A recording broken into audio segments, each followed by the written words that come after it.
Escape is the 20th novel in the whole series of the Marlene Champy, Butch Carp dramas. So it's a classic struggle of the crime-fighting family, the Carp family, District Attorney of New York, and his wife, Marlene, who is involved with protecting women from abuses.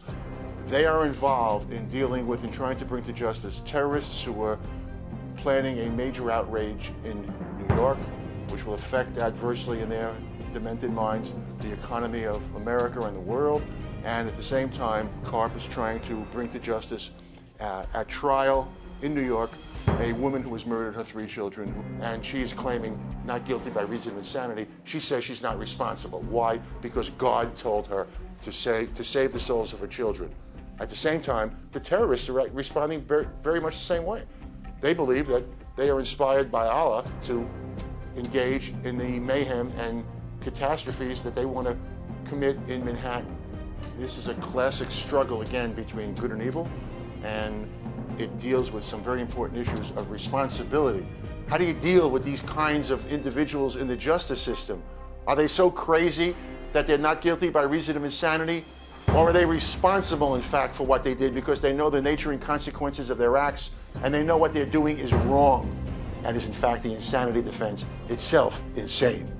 Today, unfortunately, there's a big imbalance with respect to that. We have better defense attorneys in the main than we do prosecutors. And we see some people that common sense tells us from the evidence are guilty, and they're really beating the system because they have the so-called dream teams of lawyers. What we really need to have are the dream team of lawyers, without question. We want the best representation you can have.